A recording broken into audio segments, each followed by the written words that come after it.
Hello, everybody. This is Robert O'Hara from AVFM News. It is Wednesday, November 3rd, 2014, and I'm here today with Paul Elam, and we're going to have a post-op analysis, if you would, of last week's White Ribbon campaign, White Ribbon Day not New Zealand, but in Australia, and our efforts to out them as the fraud that they are.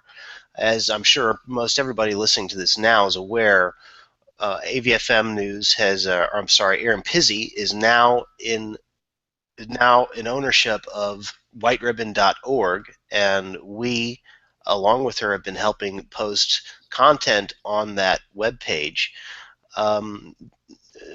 describing the true nature of domestic violence. And of course, this has ruffled a lot of feathers. The people who have led the fray against us has been White Ribbon Australia. We have, in the past couple of weeks, gotten a hold of information about White Ribbon Australia, outing them as a fraud. We got a hold of their financial documents, and they have clearly shown that they collect a lot of money, and they spend a lot of money on salaries and travel expenses, and of course things that they just call miscellaneous expenses, if you will, but they don't have anything on their expense sheet for actual services for victims of domestic violence. It's most of it is basically salaries and fundraising activities is what they spend most of their money on. And recently we had a video with Jack Barnes, and Paul Elam was interviewed, performed by Jack Barnes, that was censored in Australia on YouTube. If you live in Australia, you cannot watch that video. It was the first YouTube video done concerning the revelations about White Ribbon campaign in Australia, and we're here to talk about that and several other things. Paul, how are you doing tonight? I'm doing real good, Bob. Thanks for doing this, and it's a pleasure to be here. I think that we got a lot to talk about, so let's roll with it. Okay. You want to just line up some questions, and Sure. I'll try to shoot out some answers. Sure. Well, let's start with the actual financial statement itself. Now, you've already done a couple videos about this. We did a radio show last week, but let's just go ahead and reiterate what the deal is with White Ribbon Australia is. They are a multi-million-dollar a year operation. They have lots of money in the bank, and when you got their financial statements provided by somebody in Australia, basically most of their money was spent on salaries and fundraising activities, and there is nowhere itemized on their expense sheet saying that that actually gave money that actually financed or supported any kind of domestic violence victim services whatsoever.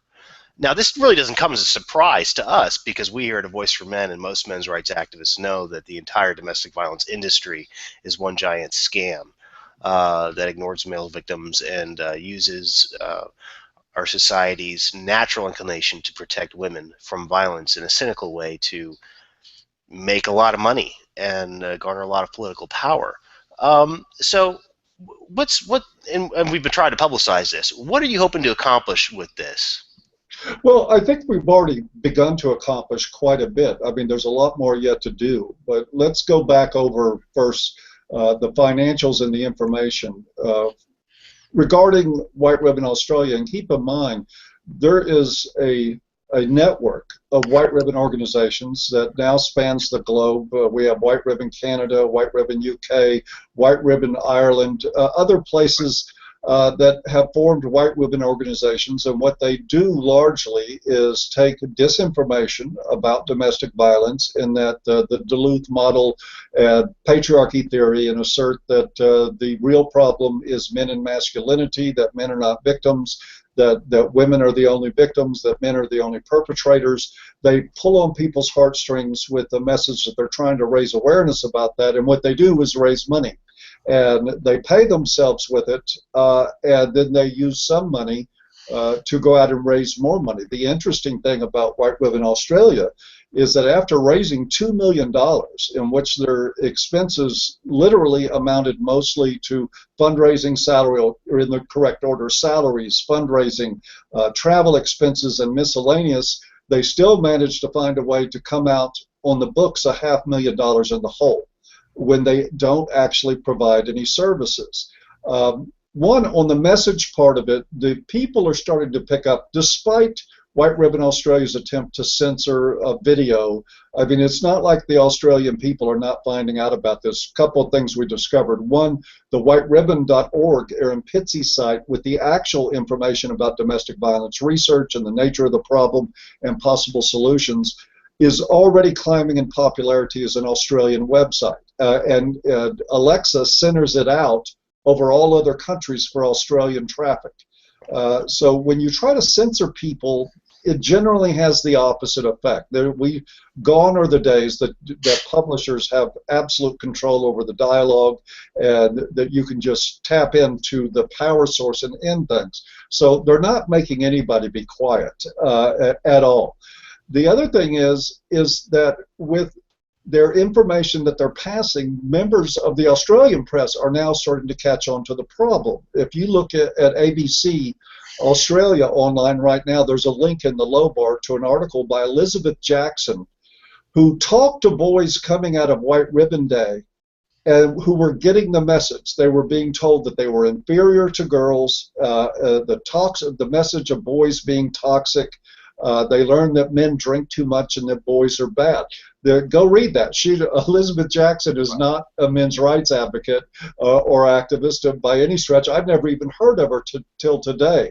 But she wrote a very cautionary article about the toxic message that these people, and now it's poisoning the minds of children. And of course, these ideologues that want to do this for a living and do quite well at it are only too happy to try to silence anybody who stands in dissent of it. That's certainly not going to happen. Additionally, let's take a look at some of the other things that have come up. And I know that some people have heard about some of this, but White Ribbon Ireland, which you will see an article by Jim Bisett come out in pretty short order on A Voice for Men. White Ribbon Ireland was caught red-handed in a scam to inflate rape statistics in that country eightfold. They had something like, this is an approximate quote, but there was something like in 2012, I believe it was, 471 reported rapes in that country. And during the build-up to the White Ribbon campaign, where they can scarf up money and get people's sympathy donations, they published a number that was 8 times, in excess of 8 times the actual number of rapes. And then they were called out on it by the Irish Times. You can Google Irish Times White Ribbon campaign right now and find the article.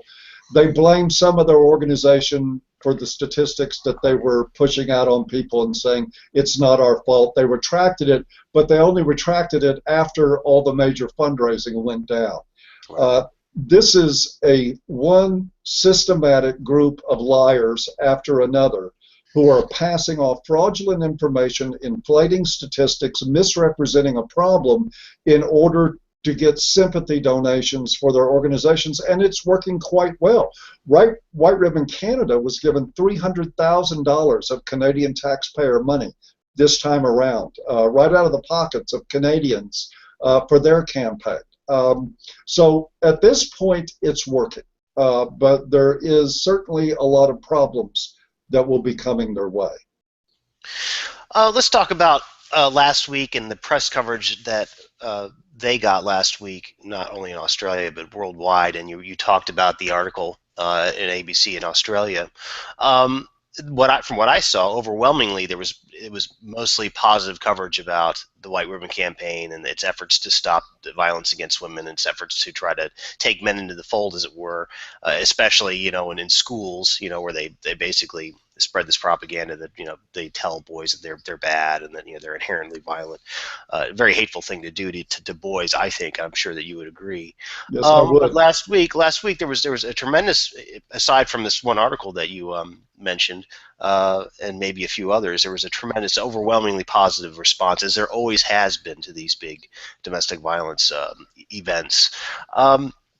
Before that, White Ribbon Australia was very, very, well, I would say beyond critical. They were downright hostile to whiteribbon.org, and they threatened legal action and whatnot. And since then, we haven't heard much from them. But what they did do is they of course they engaged in censorship, and we've been seeing a lot of that, not just from the White Ribbon Campaign, or not just from domestic violence groups, but from feminists in general, with the Twitter censorship debacle a couple of weeks ago, and what happened with Shirtstorm, and what's happened, well, in in lots of different arena. Do you think that this is in response to them losing, and we'll focus on the domestic violence industry for purposes of this conversation. Do you think that this is in response to them losing control of the dialogue? Do you think this is born out of fear? It certainly seems like it. Well, I think that it is certainly a fear that they're going to lose control of the dialogue, and I would say that that fear is quite rational because they are going to lose control of the dialogue. Uh, just setting up, punching bags for the public is only going to work so long. You can only maintain the communist threat for so long before people start noticing that communism hasn't taken over their country. You can even only do that so long with the war on drugs or anything else that you can imagine that is more hype than reality. Their problem is that they're afraid of the truth coming out. This is why you saw a member of White Ribbon Australia go to Australian Parliament, and she used the word, what we were doing with whiteribbon.org when it was established, before it became the complete and total property of Aaron Pitsey, the founder of the whole women's shelter movement. She framed it to the Australian Parliament that we were committing almost fraud. It's sort of like almost dead, almost pregnant, mostly dead. They're being careful with their words, but you can see that they're upset that anybody is stepping up and pointing out the real information about DV. Another example of that is White Ribbon Canada. They issued a sort of fraud alert saying, beware of whiteribbon.org, it's not the real thing. Well, according to their standards, it's not. But what I also noticed, if you go to their website and look at the sidebar of White Ribbon Canada, you will see a statement from them about this, which includes another first that I've ever seen in the history of domestic violence advocacy, at least outside the MRM, is a statement that what they did was evidence-based research and advocacy for domestic violence. Right. Gee, where have I heard that term before?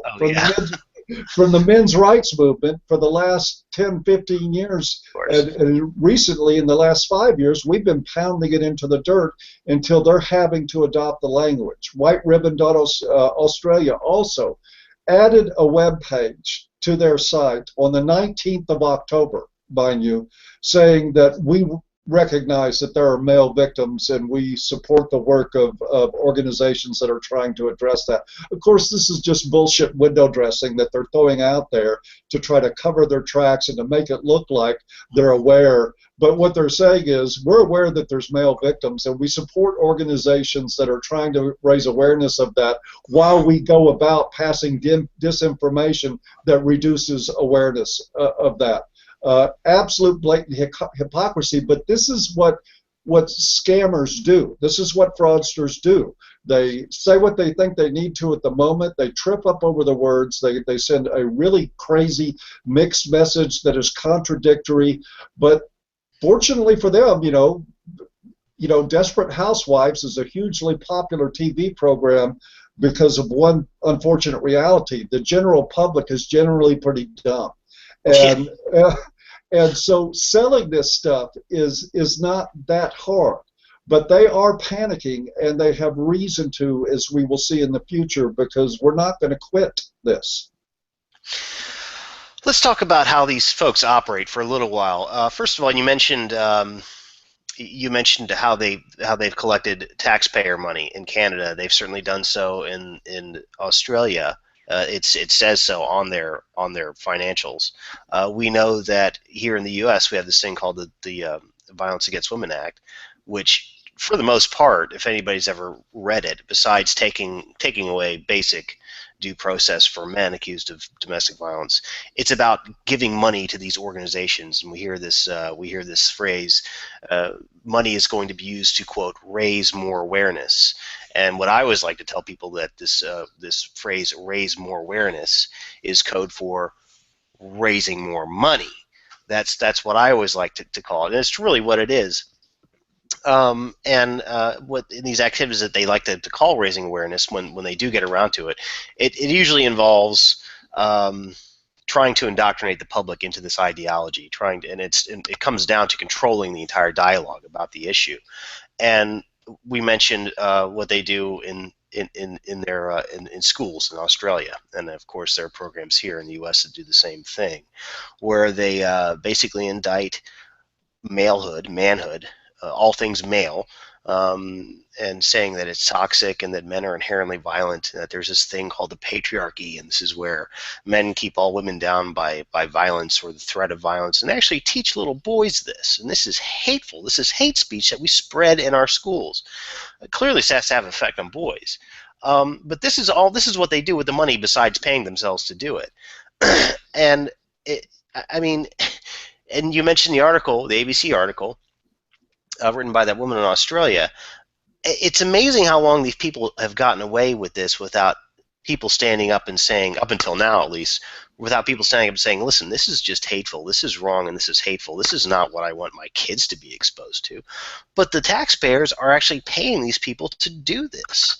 How do you think that's, we just mentioned this article, how do you think that's going to end up for these people? Do you think that they're going to have to actually abandon this tactic, or do you think they will abandon this tactic of spreading this hate, what is basically hate speech? Obviously, it's like you said, it's not going to work forever. But what else do they have besides this?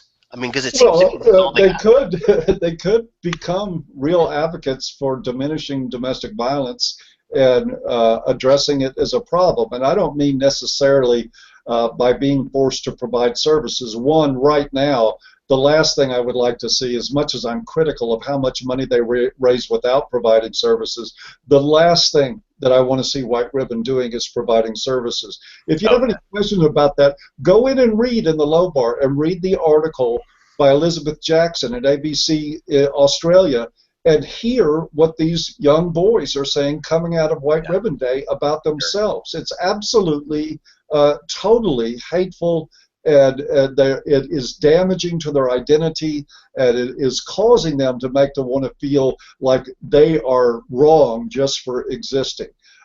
Eventually, of course, they are going to have to change. Anti-feminism and non-feminism are both on a very rapid rise right now. There are more and more people speaking out.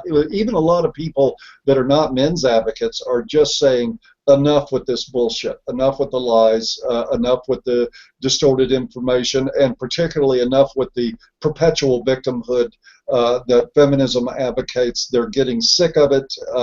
There is now finally, in things like Gamergate, a real consumer backlash against the control by social justice warriors. So while this may be a part of the long process, it is eventually going to change, and these organizations will be faced with what they could be doing now, which is either start telling the truth, that as Aaron Pitsey has informed us and all the research informs us, domestic violence is a generational problem that's passed down by men and women in dysfunctional families. It's a learned behavior that gets acted out excuse me, that gets acted out by the children of violent families most frequently. And here's the heartbreak of it. If you only identify half of the perpetrators, because I can promise you, after working with children and families for as long as I did, children don't care one bit whether it's mom slapping dad around or the other way around. All they know is that they live in fear all the time, that their families are going to break up. It affects their schoolwork, it affects their sleep, it affects their self-image. They tend to blame themselves, and they also tend, unfortunately, to either grow up and become an abuser or to seek out another relationship that is going to become abusive. So by running on this model that it's all about the men and that we need to change boys, you are denying the children of violent families where the mother is perpetrator any sort of hope whatsoever. They are going to be absolutely condemned to repeat the pattern and create more abusers in the future and create more abusive families. This is what the outcome of not understanding the real etiology of domestic violence is, which is rooted in dysfunctional family issues, it's rooted in alcohol and substance abuse, it's rooted in poverty, it's rooted in low education, and it's rooted in mental illness. And these are not things that we can solve by pointing at a penis and saying there's the problem. Yet here we are with one organization alone, that being White Ribbon Australia, that raises $2 million a year with exactly that message. And eventually that will have to change. Right, and White Ribbon is that's its job exclusively, is to recruit men in helping alleviate or eliminate the problem of domestic violence, which they define as only perpetrated by men and only women only as victims, and they stand out like that. That is their niche in the domestic violence industry world. They say we're going to recruit men. What they do is all about blaming men and men exclusively and pointing them out to be the exclusive perpetrators of domestic violence. And in doing so, as you have just said, they perpetuate the problem. Actually, maybe some would say, would they even make it worse? Of course, I don't know if there's any data to suggest that it's gotten any better or worse. Well, it certainly ignores and helps enable violence in many Yes. forms in the family in the future. And also, quite coincidentally, it also creates another reason to continue fundraising Absolutely. on their paradigm. So they get to create part of the problem, and they say, look, there's a problem. Give us some money, and we'll make it worse. Right. The last thing they want to do is solve the problem. That's what they say they want to do it, but that's not what they want to do. If they did, no, their problem depends entirely on a class of victims. It does not depend on a scientific, evidence-based understanding of the problem. It depends on the miscalling of the problem, the misjudgment of it, to put the idea of gender and being gender-based. That's been debunked. Go to whiteribbon.org, and then you'll see a research tab at the top of the page. There is a link there to PASC, which is the largest collection of domestic violence studies that's ever been conducted. It is the largest grouping of them that has ever been analyzed, something like 1,277 studies, including Martin Feibert's research and others, and they all point to the same thing, that violence in the home is roughly an equal split, if not more, a little bit women.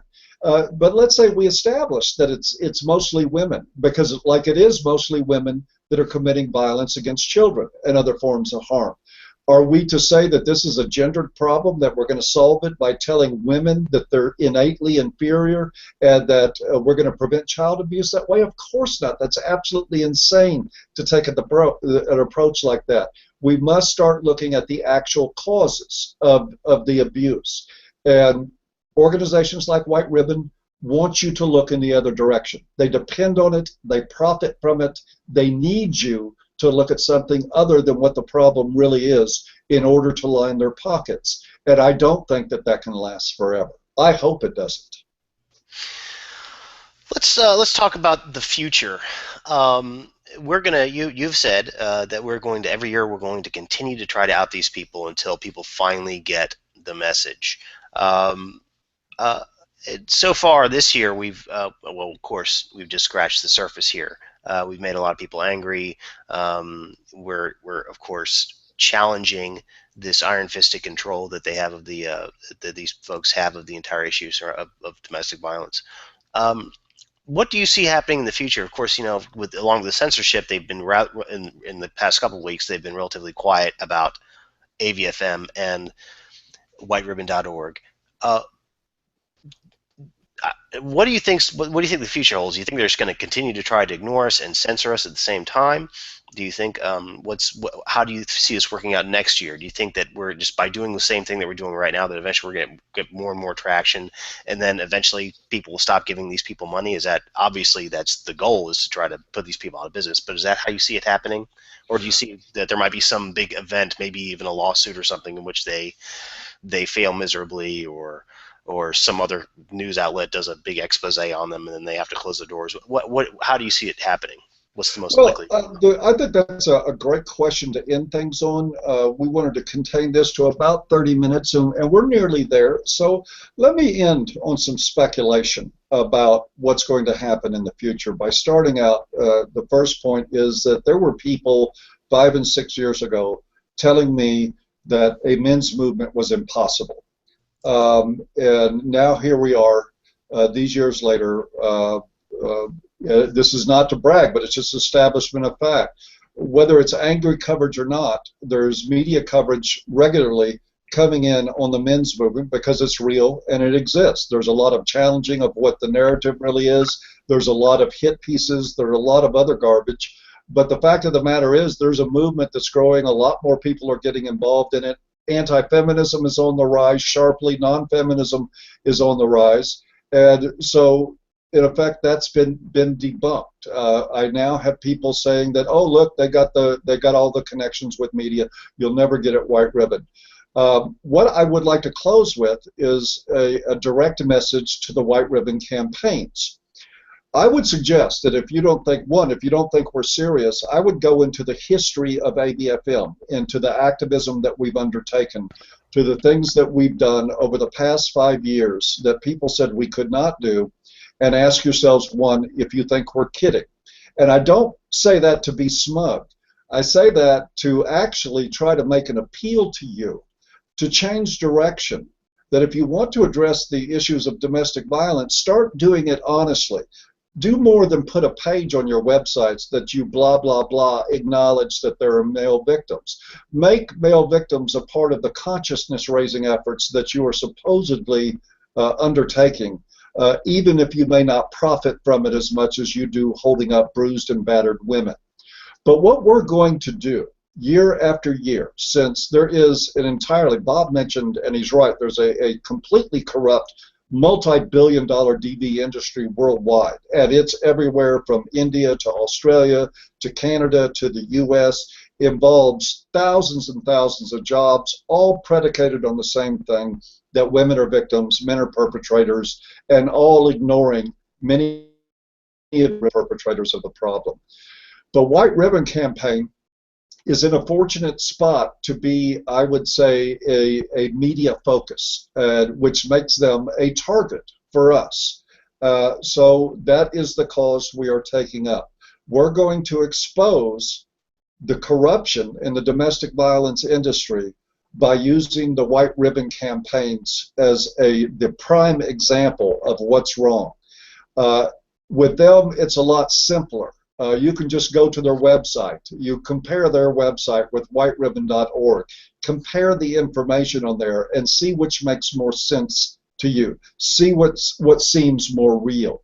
Does Erin Pitsey, the woman who founded the Battered Women's Shelter Movement 40 years ago, plus, have, and all the research she's done and all the research that's been done, is that all wrong because a group of fundraisers and bankers say it's all men that are the problem? We're going to come back at this year after year. It's just like the same old story with other men's issues that we're beginning to raise awareness of. We are never going to quit, ever. It's not going to happen. We're going to come back with White Ribbon Fraud Day after White Ribbon Fraud Day every year. And every attempt that you make to censor us is, I would Google Streisand effect and understand that, because I can assure you right now, like I said, whiteribbon.org is a relatively popular website among the Australian people. I will venture to say that in regular days it gets more traffic than your own White Ribbon sites. This is an idea that's time it's come. I would suggest very strongly that you get on board with bringing the truth about domestic violence to the public and finding solutions instead of finding ways to get rich. That would seem to me to be the best manner. But regardless, be assured, we at AVFM will never be silenced. We will never be shut up by a court. We will never be shut up by bogus stuff going into the media. We will never be shut up, certainly, by your specious claims that we're committing any sort of fraud. We are, in fact, the only people out there doing this that are telling the truth in any way about the nature of this problem. And you're the ones that happen to be lying. And we are not going to quit into, and I don't care if I go however long I live. If I live into my 80s, that's fine. That means that you've got another 30 years of AVFM hammering away at the fact that you are lying to people, that you are ruining the self-esteem and the self-image of young boys with bad information about who they are, faulty, lying, hateful information. Again, go read the Elizabeth Jackson article. It's linked right there in the low bar. Ask yourself if that's the way you want your son to see himself, or anybody's son. This is so egregious and so outrageous that somebody has to put a stop to it. Now, white ribbon campaigns, you can become a part of putting a stop to it. You can become a part of changing your ways and starting to get the truth out there. You've made little inklings, like you're acknowledging male victims. That's a little bit of a start, even though it's window dressing. What I suggest you do is to take that little bitty tiny, really meaningless start and turn it into something meaningful. Because if you don't, we're going to do it for you. And that's all I have to say. Great. Well, we'll end with that, Paul. Thanks a lot for talking tonight. It's been great. Been good, glad to be here. Thank you for hosting this for us, Bob. Great, wonderful. And we'll see everybody next Great. time. Night, everybody. Bye-bye.